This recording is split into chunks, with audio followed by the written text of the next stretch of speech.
Wapenzi wasikilizaji popote mlipo, karibu kwenye taarifa ya habari ya Kivu News Info.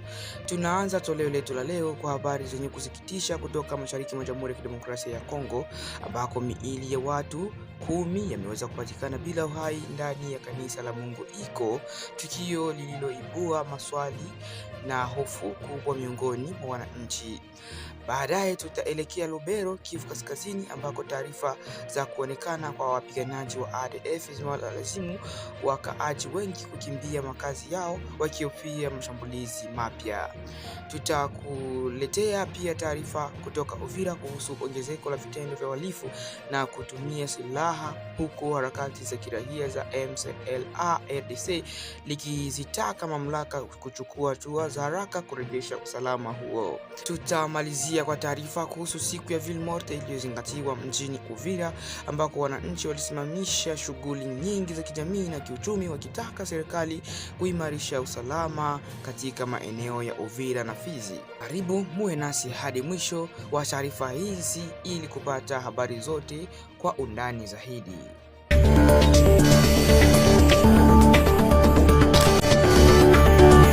Ndani ya Ituri, miili 10 yapatikana ndani ya kanisa baada ya shambulizi lililodaiwa kufanywa na waasi wa ADF. Hali ya huzuni na majonzi inatanda katika kijiji cha Mungu Iko wilayani Mambasa mkoani Ituri baada ya miili ya watu 10 kupatikana ikiwa imeanza kuoza ndani ya kanisa la Frere en Christ siku ya Jumatano tarehe 5 Agosti mwaka 2026. Kwa mujibu wa taarifa kutoka vyanzo vya eneo hilo, watu hao walikuwa wamekusanyika kanisani kwa makesha wa maombi wakati walipovamiwa na watu wenye silaha wanaodhaniwa kuwa ni wapiganaji wa kundi la ADF. Shambulio hilo limeelezwa kutokea usiku wa kuamkia tarehe 31 Julai. Mashahidi wanasema waumini hao walikamatwa bila kutarajia walipokuwa wakiendesha ibada yao kabla ya kuuawa kwa njia ya kikatili kabisa. Miili yao iligunduliwa siku kadhaa baadaye ikiwa ndani ya jengo la kanisa, na inahofiwa kuwa idadi ya waliouawa huenda inaweza kuongezeka kwa kuwa licha ya kugunduliwa kwa miili hiyo 10, kuna hofu kubwa idadi ya waathiriwa inaweza kuongezeka. Hii ni kwa sababu watu wengine bado hawajajulikana walipo, huku taarifa zikieleza kwamba baadhi yao wanaweza kuwa wamepelekwa mtekwani na washambuliaji hao.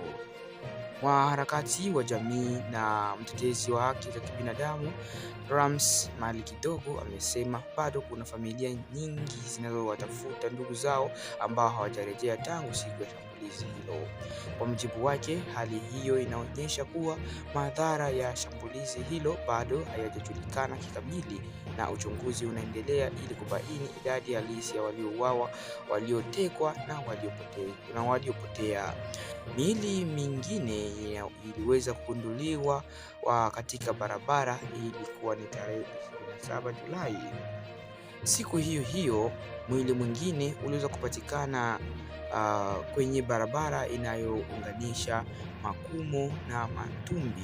Kwa mujibu wa taarifa za eneo hilo, marehemu anayetambuliwa kuwa ni Katembo Msopi Vianney ambaye inadaiwa aliuawa katika shambulizi zililotokea tarehe 27 Julai.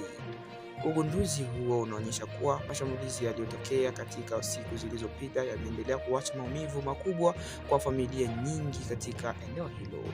Wananchi wanaombwa kuwa waangalifu kutokana na hali hiyo ya wasiwasi. Rams Mali Kidogo amewataka wananchi kuongeza umakini na kuchukua tahadhari wanapofanya shughuli zao za kila siku.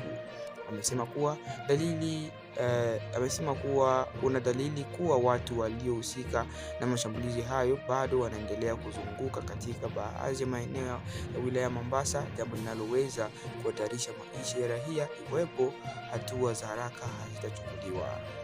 Wakati huo Mali Kidogo ametoa wito kwa vikosi vya usalama kuimarisha operation katika maeneo yanayoonekana na yanakabiliwa na vitisho hivyo na kuzuia mashambulizi mengi dhidi ya wananchi wasio na hatia. Wakaaji wanaendelea kuishi kwa hofu katika vijiji na miji yao ya huko Mombasa.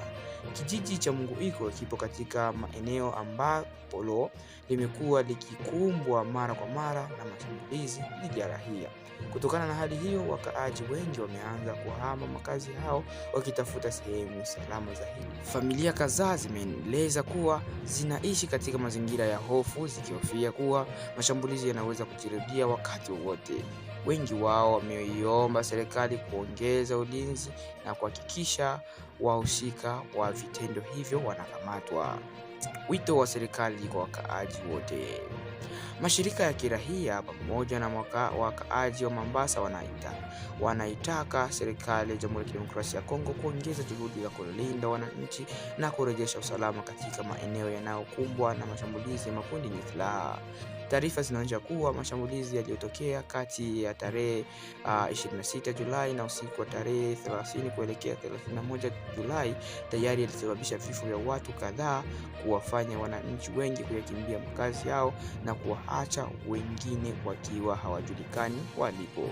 Hadi sasa familia nyingi bado zinaendelea kutafuta ndugu zao waliopotea, huku matumaini yakiwa kwamba wale wanaoshikiliwa mateka wanaweza kuokoka au kuokolewa wakiwa hai kupitia juhudi za vikosi vya usalama. Hizo ni habari ambazo tulikuwa tukikuandalia kutoka huko Mombasa ndani ya Munguiko, ambako miili 10 ya watu imeweza kupatikana ikiwa imepoteza maisha ndani ya siku ambazo ziliweza kupita.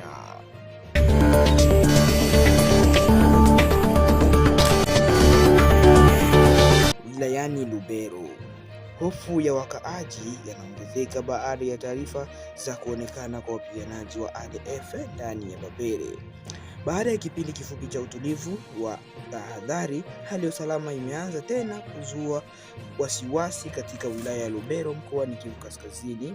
Taarifa mpya zinaonyesha kuwa wapiganaji wa kundi la ADF wameonekana katika sekta ya Babere, jambo lililosababisha maelfu ya wananchi kuanza kukimbia makazi yao wakihofia mashambulizi mapya. Kwa mujibu wa rais wa jamii ya sekta ya Babere,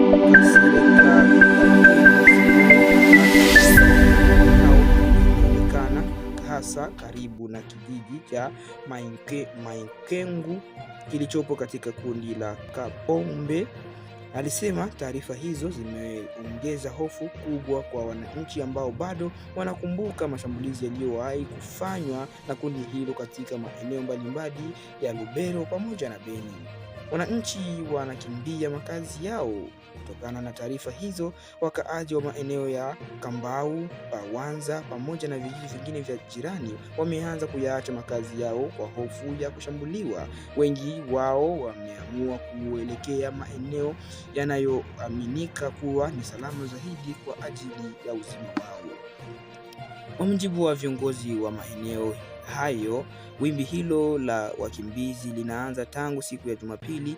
Idadi kubwa ya wananchi wamekimbia njia panda, huku wengine wakielekea mjini Butembo wakitarajia kupata usalama na msaada wa kibinadamu. Baadhi ya familia zimeondoka bila kubeba mali zao kutokana na hofu ya kushambuliwa wakati wowote. Wazee, wanawake na watoto ndio wanaoathirika zaidi na hali hiyo, huku maisha yao yakizidi kuwa magumu kutokana na ukosefu wa chakula, malazi na huduma nyingine muhimu. Jamii ya kiraia yataka ulinzi uimarishwe. Kasereka Kangeni Samuel amesema hali hiyo inaweza kuzuiliwa kama tahadhari zinazochukuliwa mapema. Ameeleza kuwa mara kadhaa aliwahi kutoa taarifa kuhusu uwezekano wa kurejea kwa wapiganaji wa ADF katika maeneo hayo, lakini anadai tahadhari hizo hazikuzingatiwa ipasavyo. Ameitaka serikali pamoja na vyombo vya usalama kuongeza askari na kuimarisha ulinzi katika maeneo yanayokabiliwa na tishio hilo ili kuzuia mashambulizi dhidi ya raia. Kwa upande wake, wapiganaji wa ADF wanaonekana kutumia mbinu mpya ya kujificha na kusogea taratibu kuelekea maeneo yenye wananchi wengi. Hivyo anasema ni muhimu kwa vikosi vya usalama kuwa macho wakati wowote ili kuzuia maafa mapya ambayo yanaweza kujitokeza. Wabunge watakiwa kuchukua nao pia hatua. Mbali na kutoa wito kwa jeshi la Jamhuri ya Kidemokrasia ya Kongo na vyombo vya usalama, kiongozi huyo wa jamii ya kiraia amewataka wabunge wa kitaifa kutoka maeneo hayo kuweza kutekeleza wajibu wao wa kusimamia serikali.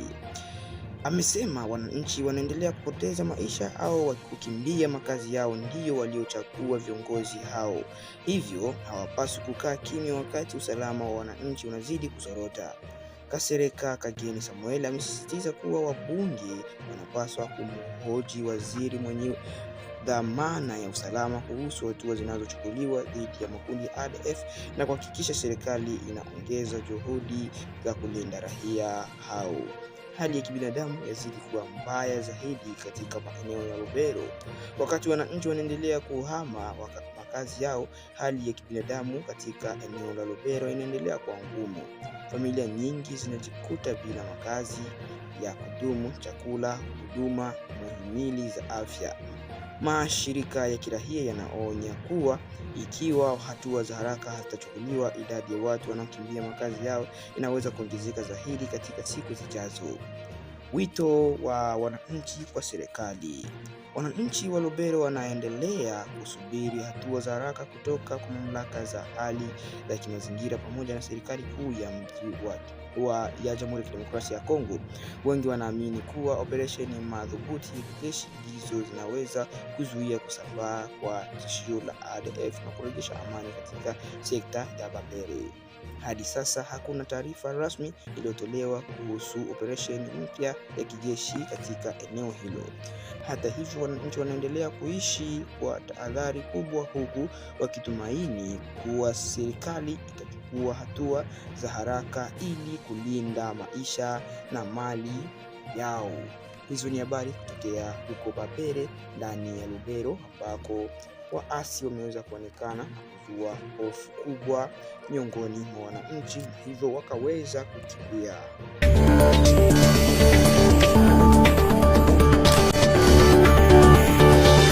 Ndani ya mji wa Uvira, MCLA-RDC yaonya kuongezeka kwa matukio ya uhalifu ya watu wenye silaha ndani ya mji wa Uvira. Harakati hiyo ya kiraia inajulikana kama Lutte contre les antivaleurs en RDC, kwa kifupi MCLA-RDC, imeeleza wasiwasi wake kuhusu ongezeko la matukio ya uhalifu wa kutumia silaha katika mji wa Uvira mkoani Kivu Kusini. Katika taarifa iliyotolewa tarehe 4 Agosti mwaka 2026, harakati hiyo imesema kuwa kati ya tarehe 1 na tarehe 4 mji huo umeshuhudia mashambulizi kadhaa ya watu wenye silaha iliyosababisha vifo vya watu 4 katika siku 4, majeruhi kadhaa na kueneza hofu miongoni mwa wakaaji wa mji huo wa Uvira. Kwa mjibu wa MCLA-RDC, hali ya usalama ndani ya Uvira inaendelea kuzorota, huku baadhi ya vita ikikumbwa na mashambulizi ya ghafla, uporaji na kutumia silaha na vitendo vinavyohatarisha maisha ya wananchi. Mwanamke mmoja alipigwa risasi huko Kamvimvira. Harakati hiyo linaeleza kuwa tukio la kwanza lilitokea tarehe 1 Agosti katika mtaa wa Kamvimvira, ambako mwanamke aliyefahamika kama jina lake Emevumilia mwenye umri wa miaka 31 na mama wa watoto 5 alijeruhiwa na kupigwa risasi na watu wenye silaha. Chanzo cha shambulio hilo hakijafahamika rasmi kuhusu wananchi huku wananchi wakitaka uchunguzi wa kina ufanyike ili wahusika waweze kukamatwa.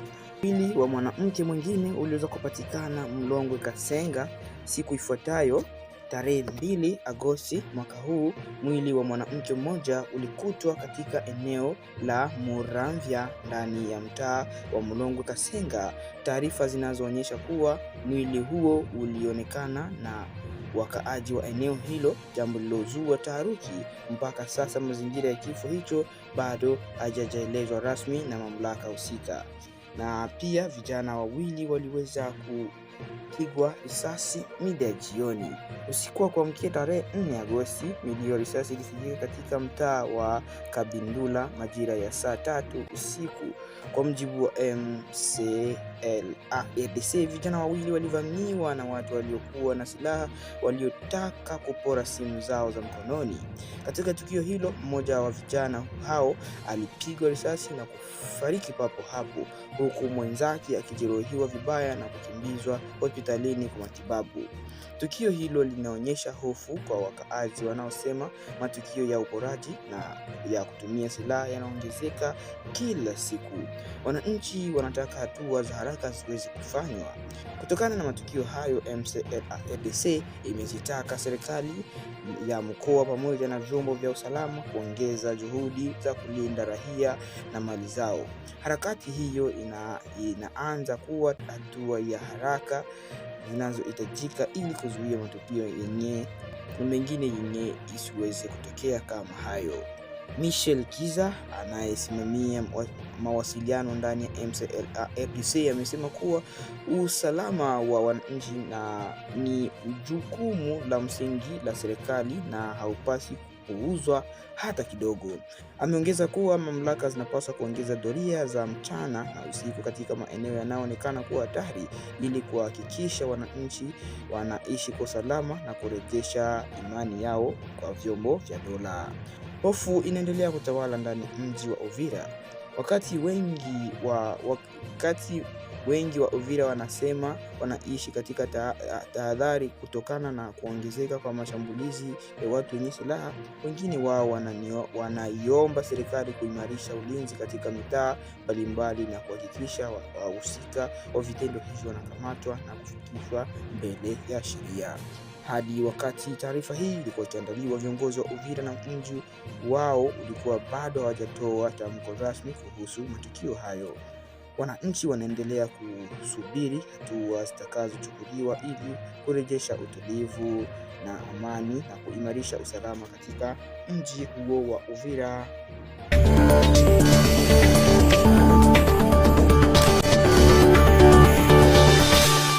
Hapo ndipo tunafikia mwisho wa taarifa yetu ya habari za leo, tukiwa tarehe 6 Agosti mwaka 2026.